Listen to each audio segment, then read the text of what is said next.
கன்னிராசி. ஸோ கன்னிராசிக்கு வந்து சனி பெயர்ச்சி பலன்கள் எப்படி இருக்கும்னு பார்க்கலாம். ஸோ அது வந்து சனி பெயர்ச்சியாகி மார்ச் 28ஆம் தேதி வந்து கும்பத்துலேருந்து மீனத்துக்கு போகிறாருங்க. ஸோ போகும்போது என்ன மாதிரி விஷயங்கள்லாம் நடக்கும் அப்படிங்கிறது தான் பார்க்க போகிறோம். ஸோ இதில் வந்து பார்த்தீங்கன்னா சனி உங்களுக்கு வந்து கன்னிராசிகள் வந்து 7ல் போகிறாருங்க. ஸோ 7ல் போகும்போது சனி போகிற இடம் கொஞ்சம் அழுக்கு, கொஞ்சம் ஸ்ட்ரெஸ்ஸஸ், டென்ஷன்ஸ், கசப்புகளை உருவாக்குங்கிறது தான் உண்மையான விஷயம். வந்து 7 ஒரு ராசியை வந்து கணவன் மனைவிக்கு நோட்டில் ஒரு பெரிய ஒரு ஸ்ட்ரெஸ்ஸையோ டென்ஷனையோ ஏற்படுத்துங்கிறது தான் உண்மையான விஷயம். அதுவும் ஏப்ரல் மாதம் சனி ராகு ரெண்டுமே இணைஞ்சிருக்கும். ஸோ அந்த ஏப்ரல் ஒரு மாதம் ரொம்ப ரொம்ப ஸ்ட்ரெஸ்ஸஸாகவும் டென்ஷனாகவும் கடன் உபாதைகளோ கடன் சம்மந்தமான விஷயங்கள் குடும்பத்தில் கொஞ்சம் எமோஷன்ஸ் ஜாஸ்தி இருக்கிறதுக்கான வாய்ப்புகள் நிறைய ஏற்படும். அதனால் ஏப்ரல் மாதம் மட்டும் ரொம்ப உஷாராக இருக்குதுங்க. ஸோ இப்போது வந்து நாடி முறையில் இந்த சனி பயிற்சி உங்களுக்கு என்ன மாதிரி பலன்களை கொடுக்கும் அப்படிங்கிறது. நாடிங்கிறது ஒன்றும் இல்லைங்க, உங்கள் ஜாதகத்தில் வந்து மீனத்தில் கிரகம் என்னென்ன இருக்கோ ஸோ அதை வச்சு சொல்கிறது தான் வந்து நாடி முறையில் நடக்கிறது.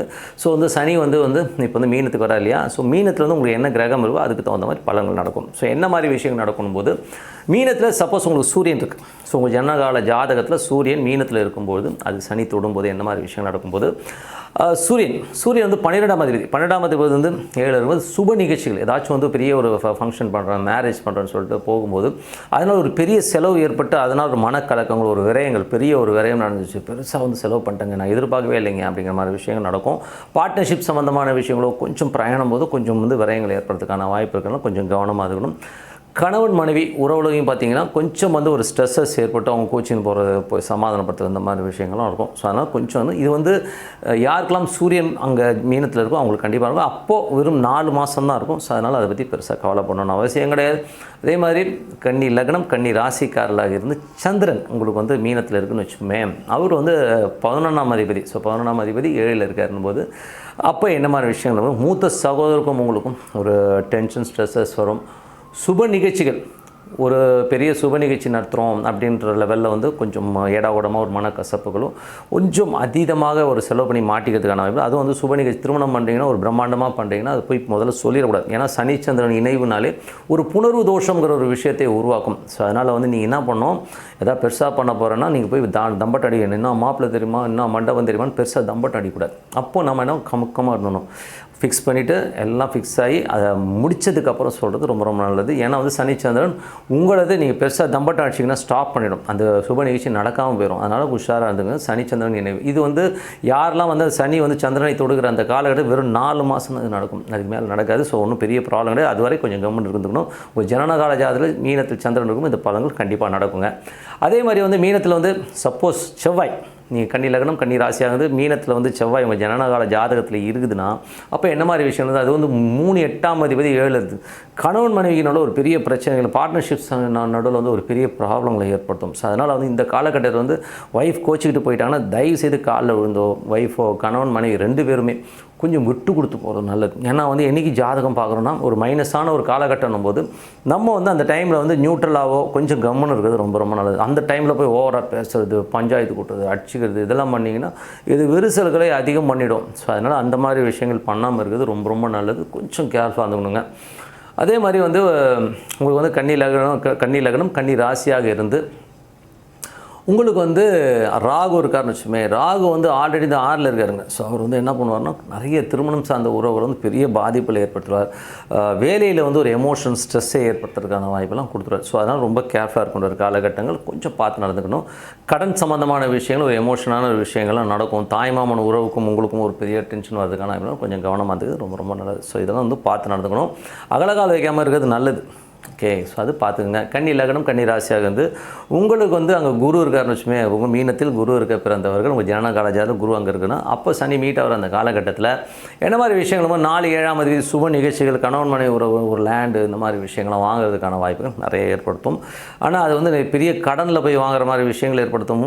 கொஞ்சம் பார்த்து இருந்துக்கணும். அதே நேரத்தில் வந்து என்ன மாதிரி வரும், கொஞ்சம் கணவன் மனைவி உறவில் வந்து ஒரு சின்ன மனக்கசப்புலே கண்டிப்பாக. ஏன்னா 7ஆம் இடத்துல வந்து சனி குரு சம்மந்தம் குழந்தைகளுக்காக நிறைய போய் சண்டை போடுறது, அம்மாக்காக பேச போய் கொஞ்சம் மனக்கசப்பு வர்றது, இந்த மாதிரி விஷயங்கள்லாம் வந்து கணவன் மனைவி நடுவில் வரும். ஸோ அந்த காலகட்டத்தில் மட்டும் கொஞ்சம் ஜாகிரதையாக இருக்கணும். வெறும் 4 மாதம் தான். நீங்கள் தயவுசெய்து வந்து சனியினுடைய 2.5 வருஷம் எடுத்துக்காதீங்க. வெறும் 4 மாதம் தான் அது இருக்கும். அதுக்கப்புறம் ஒன்றும் பெரிய ப்ராப்ளம் கிடையாதுங்கிறத மைண்டில் வச்சுக்கோங்க. அதுக்கப்புறம் பார்க்கும்போது கன்னி லக்னம் கன்னி ராசியாக இருந்து உங்கள் மீனத்தில் உங்கள் ஜனனகால ஜாதகத்தில் சனி இருக்காருன்னா சனி வந்து ஆல்ரெடி வந்து உங்களுக்கு வந்து 5 6ஆம் அதிபதி வந்து 7 இருக்கும்போது கொஞ்சம் குழந்தைங்க விஷயத்துக்காக கணவன் மனைவி சண்டை போடுறது, கணவன் மனைவினோட சின்ன ஒரு ஸ்ட்ரெஸ் ஏற்படுறதுக்கான வாய்ப்புகளை கண்டிப்பாக ஏற்படுத்தும். ஸோ அப்போ வந்து நீங்கள் அப்போ மட்டும் கொஞ்சம் உஷாராக ஒரு 4 மாதம் தான். அதுக்கப்புறம் ஒன்றும் பெரிய ப்ராப்ளம் இல்லை.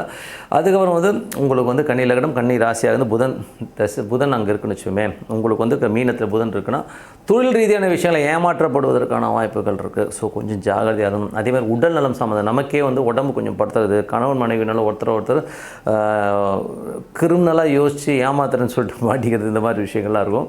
ஸோ அதனால் கொஞ்சம் கேர்ஃபுல்லாக இருந்துக்குங்க. சனி புதன்னாலே வந்து ஒரு கிரிமினல் தனம் அதில் இருக்கும். ஸோ அதனால் அந்த டைமில் மாத்திரம் அந்த 4 மாதம் கொஞ்சம் அலர்ட்டாக இருந்துக்கிறது நல்லது. யாராவது ஆசை வார்த்தை காட்டி நம்மளை ஏமாற்றுவாங்க. ஸோ அதனால் வேலையிலையும் சரி கொஞ்சம் கவனமாக இருந்துக்கிறது, குழந்தைங்க வந்து நம்மளை ஏமாத்துறது, இந்த மாதிரி விஷயங்கள் கொஞ்சம் பார்த்து நடந்துக்கணுங்கிறது தான் உண்மையான விஷயம். அதுவும் தொழில் ரீதியான விஷயங்களெல்லாம் வந்து ரொம்ப கேர்ஃபுல்லாக இருக்கணும். ஏன்னா பெரிய லாபங்கள் வரும்னு சொல்லி ஆசை காமிச்சு நம்ம ஏமாற்றிடுவாங்க. So careful. அதுக்கப்புறம் பார்க்கும்போது கன்னி லக்னம் கன்னி ராசியாக இருந்து உங்களுக்கு வந்து கேது அங்கே இருக்குன்னு வச்சுக்கோங்க. கேது ஆல்ரெடி வந்து ஒரு 12 பெரிய செலவுகளில் தூட்டுரும். ஸோ பெருத்த கடன் ஏற்படுறதுக்கான வாய்ப்புகள் இருந்தாலும் கொஞ்சம் கவனமாக இருக்கணும்.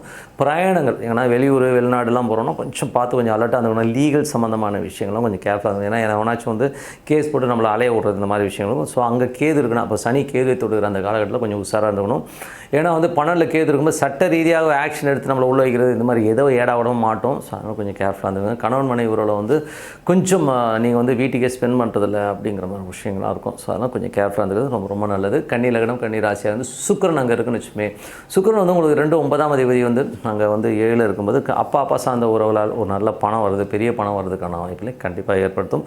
குடும்பத்துக்கு தேவையான ஒரு திடீர் ஒரு சுப நிகழ்ச்சிகள் மூலமாக ஒரு பெரும் பணம் வர்றதுக்கான வாய்ப்பு ரொம்ப நல்லா இருக்குது. ஸோ நல்ல ஒரு சப்போர்ட், நல்ல விஷயங்களை கண்டிப்பாக கொடுத்துரும். ஏன்னா இனிமேல் சனி சுக்கிரன் ஒரு நல்ல விஷயங்களை கண்டிப்பாக ஏற்படுத்தும். நல்ல பெரும் பணம் வருவதற்கான வாய்ப்புகளை கண்டிப்பாக இருக்கும். அது ஜனகால ஜாதத்தில் உங்களுக்கு சுக்கிரன் இருக்குன்னா கண்டிப்பாக செஞ்சுருங்க. இதெல்லாம் நாடி முறையில் வந்து சனி பயிற்சிக்கான பலன்கள். இப்போ வந்து நம்ம ஜென்ரலாக வந்து சனி ஸோ இதுவரை பார்த்தது வந்து பார்த்திங்கன்னா நாடி முறையில் தசா புத்தி பலன்கள் எப்படி இருக்குது. இதை பார்த்தது நாடி முறையில் வந்து இந்த சனி பயிற்சிங்கிறது எப்படி இருக்குங்கிறத தான் பார்த்தோம். ஸோ இப்போ பார்க்க போகிறது வந்து பார்த்திங்கன்னா ஜென்ரலாக வந்து இந்த சனி பயிற்சி என்ன மாதிரி பலன்களை கொடுக்குங்கிறத பார்க்கலாம். ஸோ கன்னி லக்னம் கன்னி ராசிக்காரர்களுக்கு சனி வந்து பார்த்திங்கன்னா மீனத்தில் ட்ராவல் ஆகிற அந்த காலகட்டத்தில் பூரட்டாதி நட்சத்திரம் குருடைய நட்சத்திரத்தில் வந்து ட்ராவல் பண்ணும்போது கொஞ்சம் வீடு சொத்துக்கள் சார்ந்த விஷயங்களில் வந்து ஒரு சில நல்ல விஷயங்கள் நடக்கிறதுக்கான வாய்ப்புகளை கண்டிப்பாக வரும். அந்த 10ல் சனி போகும்போது தொழில் ரீதியான விஷயங்களில் வந்து கொஞ்சம் கவனமாக வரும். ஆனால் தொழில் ரீதியான விஷயங்களில் வந்து அப்போது உங்களுக்கு வந்து 9ல் வந்து குரு போவார். ஸோ அப்போ வந்து என்ன ஆகுனா தொழிலில் வந்து கொஞ்சம் அலைச்சல்கள் ஜாஸ்தியாக இருக்கிறதுக்கான வாய்ப்புகளை நிறைய கொடுத்துரும்.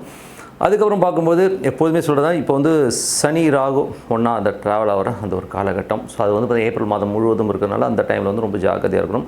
அந்த டைமில் வந்து ஒரு பெரிய டெசிஷன் மெயினான டெசிஷன்ஸ் எதுவும் எடுக்காமல் இருக்கிறது ரொம்ப நல்லது. ஓகேங்களா. ஸோ அதுக்கப்புறம் பார்க்கும்போது சனி வந்து தன்னுடைய சுயசாரத்தில் உத்திரட்டாதியில் போகும்போது என்ன மாதிரி விஷயங்களை பண்ணுவார்.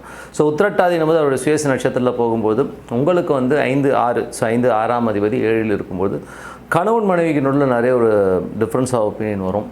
ஸோ அந்த மாதிரி விஷயங்கள் குழந்தைகள் வந்து வெகு தூரம் பிரயாணம் பண்ணி கொஞ்சம் வெளியில் போய் பண்ணுற மாதிரி படிக்கிறதோ அந்த மாதிரி விஷயங்கள்லாம் ஏற்படுறதுக்கான வாய்ப்புகளை நிறைய ஏற்படுத்தும். சனி 10ஆம் பார்வையாக அதாவது நாளை பார்க்கும்போது வீடு மற்றும் சொத்துக்கள் தாயாரோட உடல்நிலை சார்ந்த விஷயம் கொஞ்சம் கவனமாக இருந்துக்கணும். அதுக்கப்புறம் வந்து ராசியை பார்க்கும். ஸோ ராசியை பார்க்கும்போது ஒரு பெரிய ஒரு இலக்கு, ஸோ பெரிய லெவலில் வந்து ஏதாச்சும் பெருசாக பிளான் பண்ணிங்கன்னா அது வெளியில் சொல்லாமல் ரகசியமாக வச்சுக்கோங்க. ஸோ அது வேலை முடிகிற வரை வெளியில் சொல்லாமல் இருந்தீங்கன்னா கண்டிப்பாக அந்த வேலை கண்டிப்பாக வெற்றிகரமாக முடியறதுக்கான வாய்ப்புகள் ரொம்ப சூப்பராக இருக்கும்.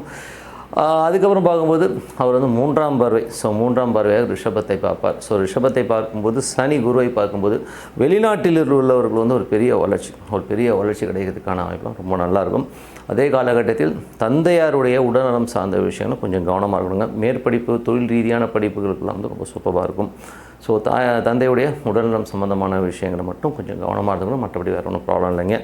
ஸோ தாயார் மற்றும் தந்தையாரோட உடல்நலம் சார்ந்த விஷயங்கள் இந்த சனி பயிற்சி கொஞ்சம் கவனமாக இருக்கின்ற ஒரு காலகட்டமாக தான் இருக்குது. அதுக்கப்புறம் பார்க்கும்போது சனி வந்து ரேவதி நட்சத்திரத்தில் பிரயாணிக்கிற அந்த காலம். ஸோ ரேவதி வந்து பார்த்திங்கன்னா உங்களுக்கு புதன். ஸோ புதன் வந்து பார்த்திங்கன்னா உங்களுக்கு 10ஆம் அதிபதியாக இருந்து அங்கே வந்து ஒரு ராசியாதி வரும்போது கொஞ்சம் கவனம், உடல் நிலையில் வந்து கொஞ்சம் கவனமாக இருக்கணும். உடம்புல வந்து ஏதாச்சும் வந்து நமக்கு கொஞ்சம் ஸ்ட்ரெஸ்ஸாக இருக்கிறதோ, கொஞ்சம் சோம்பேறித்தனங்கள் அதிகமாக போகிற மாதிரியான விஷயங்கள் அந்த காலகட்டத்தில் இருக்கும். அது மட்டும் இல்லை, சனி புதன்னாலே வியாபார ரீதியான விஷயங்களில் வந்து கொஞ்சம் உஷாராக இருந்துக்கணும். ஏன்னா மற்றவங்க நம்மளை ஏமாற்றுவதற்கான வாய்ப்புகளை நிறைய கொடுத்துரும். அதேமாதிரி பார்ட்னர்ஷிப் சம்மந்தமான விஷயங்கள்லாம் வந்து ஒரு டாக்குமெண்டேஷன் இந்த மாதிரி விஷயங்கள் கொஞ்சம் கவனமாக இருக்கணும். ஏன்னா வந்து தொழில் ரீதியான விஷயங்களில் கண்டிப்பாக வந்து அந்த சனியானவர் கண்டிப்பாக பண்ணுவார். அதுவும் அது உங்களை ராசியை பார்க்கும்போது கண்டிப்பாக அந்த மாதிரி விஷயங்கள் இருக்கும். வீடு சொத்துக்கள் சார்ந்த விஷயங்கள் கொஞ்சம் கவனமாக இருக்கும். வண்டி வாகனங்கள் ஓட்டும்போது கொஞ்சம் கேர்ஃபுல்லாக இருக்கிறது ரொம்ப ரொம்ப நல்லதுங்க. ஸோ இதுதான் வந்து ஜென்ரல் பலன். ஸோ மற்றபடி என்னங்க, என்னை பொறுத்தவரை வந்து சனீஸ்வர பகவான் உங்களுக்கு வந்து இது வந்து 7 சனி, அஷ்டம சனி எப்படி இருந்தாலும் சரி, முக்கியமாக பார்க்க வேண்டியது வந்து சனி வந்து 7ல் இருக்கும்போது கணவன் மனைவி உறவை மட்டும் கொஞ்சம் கவனமாக பார்த்துக்கணும். பார்ட்னர்ஷிப் சம்மந்தமான விஷயங்களும் கொஞ்சம் கேர்ஃபுல்லாக பார்த்துக்கணும். ஏன்னா சனிங்கிற ஒரு விஷயம் வந்து 7ல் இருக்கும்போது கொஞ்சம் அந்த டிஃப்ரென்ஸ் ஆஃப் ஒப்பீனியன் நிறைய கொடுத்துரும். ஸோ அதனால் வந்து அந்த காலகட்டத்தில் நம்ம கொஞ்சம் பொறுமையை கையாளணும். எடுத்தங்கவுத்தன் பேசுகிறது, எமோட் ஆகிறது, இந்த மாதிரி விஷயங்கள்லாம் விட்டிங்கனாலே ரொம்ப சிறப்பாக இருக்கும். இதுக்கு பரிகாரமாக என்ன சொல்லலாம்னா, என்னை பொறுத்தவரை ஹரிஹர சுதன் ஐயப்பன். ஸோ ஐயப்பனை வழிபாடு பண்ணுறது, இல்லை குலதெய்வம் உங்களுக்கு தெரியணும், குலதெய்வத்தை வழிபாடு பண்ணலாம். குலதெய்வத்தை வழிபாடு பண்ணிக்கிட்டே வந்தீங்கன்னா சனீஸ்வர பகவானால் எந்தவித ஒரு தீங்கும் மேக்ஸிமம் வராது. ஸோ அவர் வந்து உங்களை காப்பாற்றுவார். குலதெய்வம் தெரியாதவர்கள் ஹரிஹர சுதன் ஐயப்பனை வணங்குறது ரொம்ப ரொம்ப சிறப்புங்க. ஸோ மற்றபடி என்னங்க, எல்லாமே சிறப்பு தான். நல்ல விஷயங்கள், நல்ல மாற்றங்கள் கண்டிப்பாக நிகழும் சொல்லிவிட்டு உங்களிடம் விடைபெறுவதும் உங்கள் லக்ஷ்மி நாராயணன். விஷன் 9 டிவியை சப்ஸ்கிரைப் பண்ணுங்கள், பெல் ஐக்கானை ப்ரெஸ் பண்ணுங்கள். நன்றி, வணக்கம்.